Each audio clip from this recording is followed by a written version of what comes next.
Good morning. This is Professor Ardetto. This is the first mini video for week 3. I have extended some deadlines for 4, 5, and 6 and quiz 2 to this evening. Today's Monday, June 28th. Um, but I'm going to go over some problems on homework 7 today. Hopefully by now you've gotten most of the way through homeworks 4, 5, and 6 and taken quiz 2. As you can see, this week's schedule is 7, 8, and 9, and quiz 3, similar to the last couple weeks. Go to go over some problems here from homework number 7. 7's got 30 problems, and we're moving into what's known as polynomials. We're going to be doing operations. When I say operations, there's 4 things we do: we add, subtract, we multiply, and we divide. We're going to add, subtract, and multiply polynomials today, and we're going to wait and talk about division later on. So when we're adding polynomials together, basically what we look for is we look for something called like terms. So these terms here are like terms because they both have y to the third power. And then these terms here are also like terms. Now, they're not always the first terms or the like terms and the second terms are like. Sometimes they mix them up a little bit for you. But when we add them together, when we add 4y cubed to negative 10y cubed, we only add the numbers in front, which are called the coefficients. So we just add the 4 and the negative 10 together. So if we take 4 and negative 10, we get negative 6. But we leave y to the third power alone. We don't add the exponents.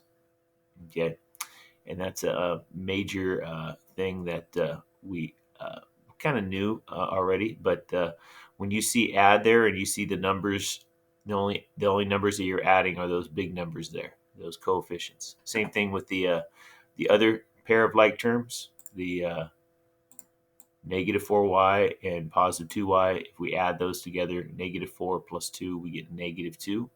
And so I just put negative 2. So I just put a negative. So that stands for my negative 2 that I get here. So negative 2y. Okay.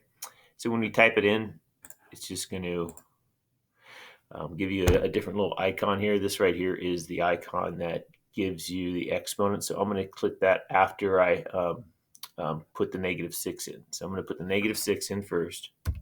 Negative 6. Then I'm going to click this to actually, no, wait a minute. I'm not going to click that yet. Negative 6. This is basically your exponent button. So it makes the little blue square. Notice how this square is not blue. If they were both blue, then they'd make 2 blue squares. So you put y, and now click this button. Now you get an exponent, which is 3. Click anywhere afterwards, make the minus 2, and then just the y. And you can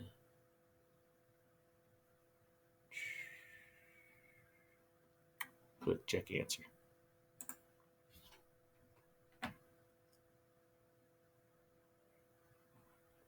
Okay, let's see. The next one I want to go over is number 5.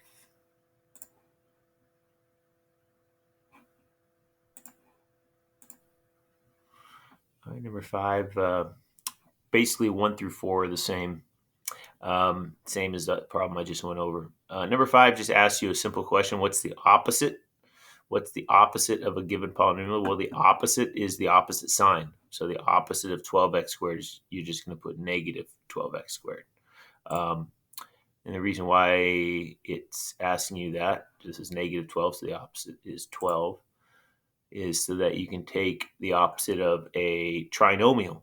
if I asked you what the opposite of this is, well, this is the opposite sign of each of these terms. So the opposite of negative 2rs is positive 2rs. The opposite of minus 8r is plus 8r. And the opposite of negative 8s is positive 8s. I'm not going to type it in there. You guys could do that. Why are we worried about opposites? Well, when we subtract, like on number 10, when we subtract two terms, what we can do is we could actually change this to an addition problem. We could change this to an addition problem here. We could change this to a plus. And as long as we take the opposite of these two, it's kind of like this. If you took 8 minus a negative 3, right? Remember, we if you have a minus and a minus, it makes a plus. So this is really the same as 8 plus 3. So we do this with binomials too. So this is negative 3m to the fourth, and this is a positive 9m squared. And now we combine like terms like we do before with addition. We take 4 and we add negative 3 because both these are m to the fourth. So 4 plus negative 3 is 1, so it's going to be 1 m to the fourth. And then 8 plus 9, which is 17 m to the second. Okay.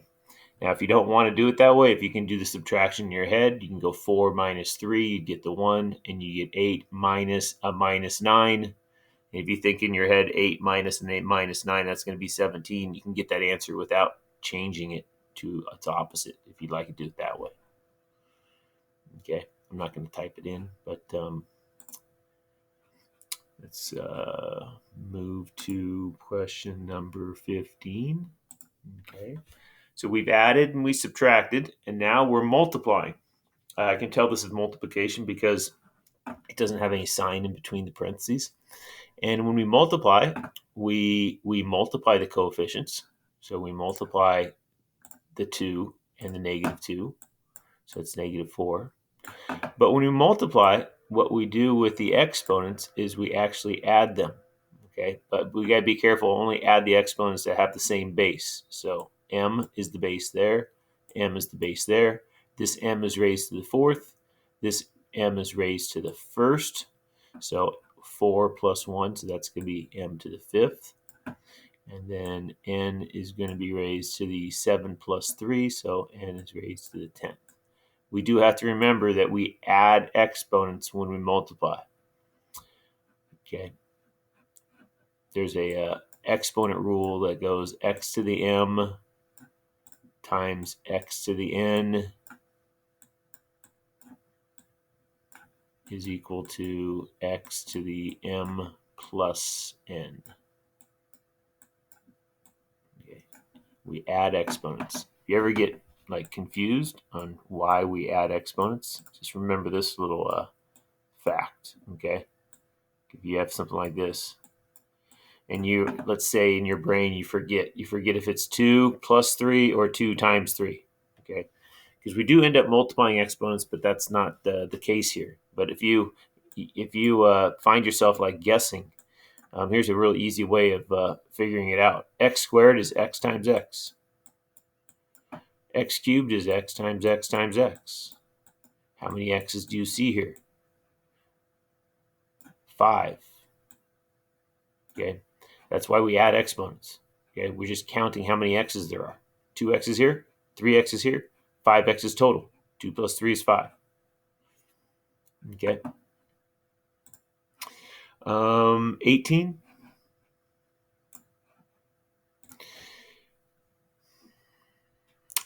Is there's multiplication, but this is the distributive property because we have to multiply this term here on the outside times each of these terms on the inside. So there's 3 different multiplications to do, and we need to make sure we add exponents. So this would be 2a to the 3 plus 4, so that'd be 7. And then b times b cubed, so that's going to be b to the 4th.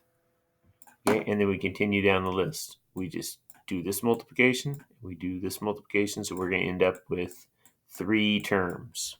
Okay, put your answer in the blue box. That was 20. Okay, then 20, 21. I want to go over 21. Okay. Multiplying binomials. Multiplying binomials. All right. So it says use distributive property. I actually don't use the distributive property here. I don't use the distributive property. I do something called the box method. So I'll show you the box method here. I don't think the textbook teaches the box method. They teach you something called FOIL. If you read one of these over here, it'll probably teach you how to do it using FOIL. So you can look up FOIL if you want, but here's how I do it. 4x minus 7, I put 4x here, minus 7. I'm going to go over this a lot during Zoom this morning.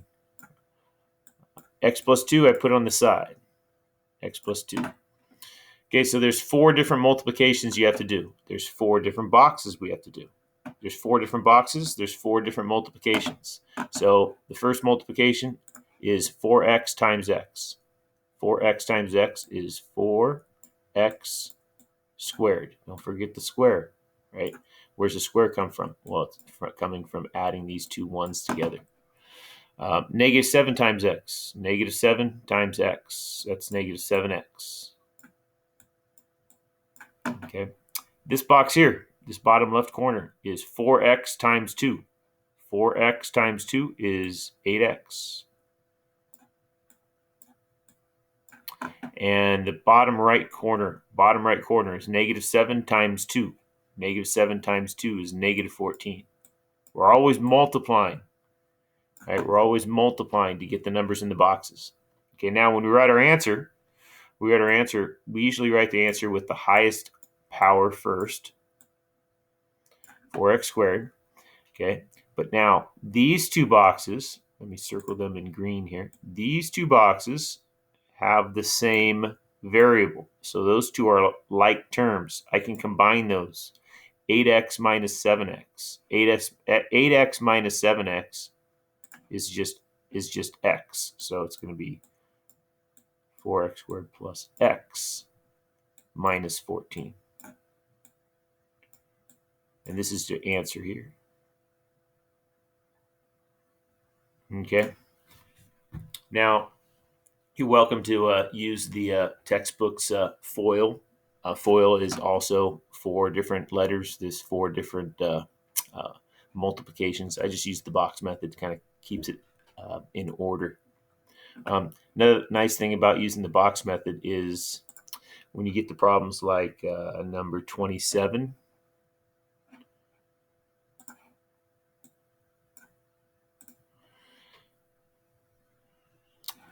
there's 2 terms here in this first one.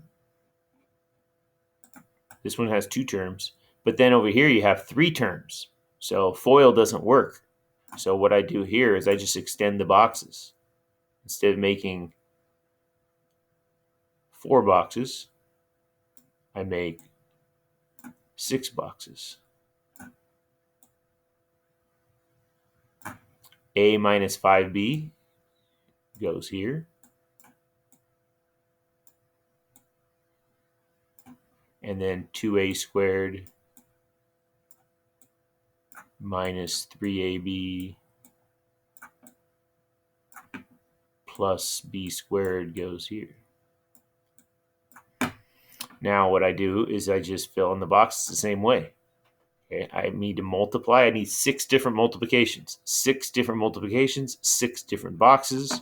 It's kind of like having a dresser drawer in your bedroom, right? You put clothes in your dresser drawer. If you didn't have a dresser drawer, your clothes are all over the place. So it just organizes it for you.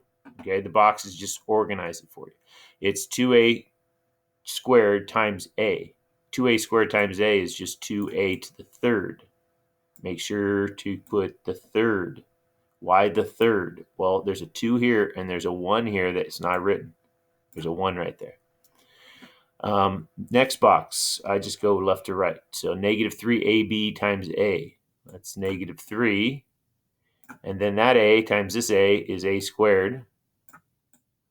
And then there's a b. Now a times b squared. Well, that's just simply just ab squared. Negative 5b, this is bottom left corner. Negative 5b times 2a squared. So that's negative 10 a squared b. Negative 3ab times negative 5b. Negative 3 times negative 5 is positive, so that's going to be 15. A, coming from this a right here, and then b times b, so that's going to be b squared. And then the last box, bottom left corner, bottom right corner, I mean, b squared times negative 5b, that's going to be negative 5b to the third. Okay, it's easy to get kind of disorganized. Okay, so if you're a disorganized person, okay, if you have a hard time like keeping things all set and you lose things sometimes, I would suggest using the box method. Okay, it'll keep track of things for you. Now, when you write your answer is going to be to have the highest power first. So it's going to be 2a cubed. Okay, you got to look to see if you can combine like terms. I believe we have a squared b here, and we have an a squared b here. And if they're both the same variables raised to the same exponents, those are called like terms. So negative 3 and negative 10, that's negative 13 a squared b. And I think we have some like terms here as well.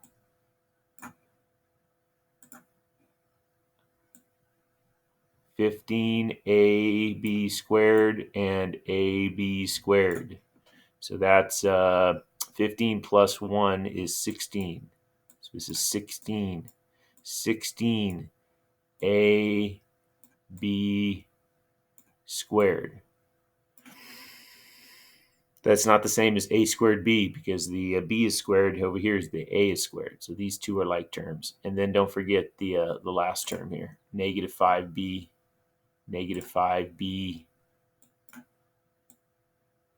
cubed. Okay, so this entire thing is your answer. Okay, I'm not going to type it in, but that's what goes in here. Okay. All right, so you should be able to get through with homework 7. Be sure to watch the Zoom video that will take place later this morning.